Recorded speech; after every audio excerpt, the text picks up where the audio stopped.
আপনার কপালে, আপনার ভাগ্যে যিনি আছেন তার জন্য সবটুকুন ভালোবাসাকে আপনি জমিয়ে রাখবেন।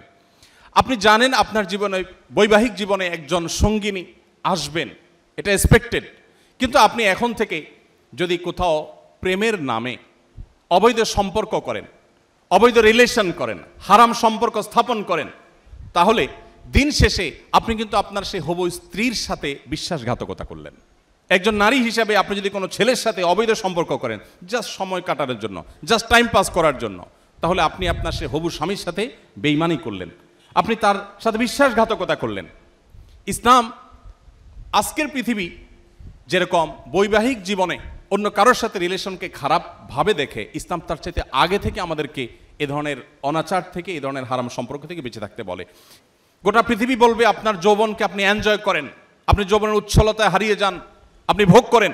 ইসলাম আপনাকে বলবে আপনি কন্ট্রোল করেন, আপনি নিজেকে নিয়ন্ত্রণ করেন। নবী করিম সাল্লাল্লাহু আলাইহি সাল্লাম তার তারুণ্যকে এইভাবে তিনি সংরক্ষণ করেছেন। এজন্য আপনাদের তারুণ্যে যেন কালিমা না লাগে। আমাদের মুখতার ভাই বিবাহ সম্পর্কে বলছিলেন, একজন মুসলিম তরুণ তার তারুণ্যে মনে চাইলো আর কোনো পাপাচারে লিপ্ত হয়ে গেলেন, আল্লাহর অবাধ্য হয়ে গেলেন, বিবাহ বহির্ভূত কোনো সম্পর্কে জড়িয়ে পড়লেন, এটি কোনো মুসলিমের সাথে অন্তত যায় না। পৃথিবী মানুষের চরিত্রের ব্যাপারে, বিশেষ করে কোনো মানুষ বিবাহিত লাইফে থাকলে, তিনি যুগলবন্দি জীবনে থাকলে অন্য কারোর সাথে সম্পর্ক রাখাটাকে গোটা পৃথিবীর সকল সমাজ খারাপ মনে করে। এটাকে মনে করা হয় নীতিহীনতা, যে তুমি একজন স্ত্রী থাকা সত্ত্বেও আরেক নারীর প্রতি কেন আসক্ত, স্বামী থাকা সত্ত্বেও আরেক পুরুষের প্রতি কেন আসক্ত, এটাকে গোটা পৃথিবীর মানুষ দোষের বিষয় মনে করে। নবী করিম সাল্লাল্লাহু আলাইহি সাল্লাম যে জীবন দর্শন আমাদেরকে দিয়ে গেছেন সেটা এর চাইতে আরও কয়েক ধাপ এগিয়ে। সেটা হলো আল্লাহ আপনাকে যে তারুণ্য দিয়েছেন, এ তারুণ্যের সবটুকুন ভালোবাসা আপনি জমিয়ে রাখবেন আপনার সে জীবন সঙ্গিনীর জন্য।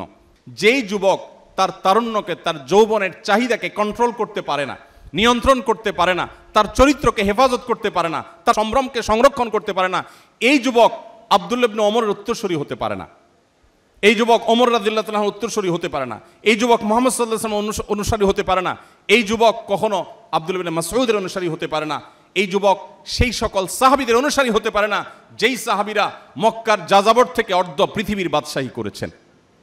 আপনি তাদের অনুসারী, তাদের সেই নবীর উম্মত যে নবী তার যৌবনকে হেফাজত করেছেন এবং হেফাজত রাখতে বলেছেন। অতএব এই সংগ্রামে আমাদেরকে জিততে হবে এবং জয়ী হতে হবে। আল্লাহ তাআলা আমাদের সবাইকে সেই তৌফিক দান করুন।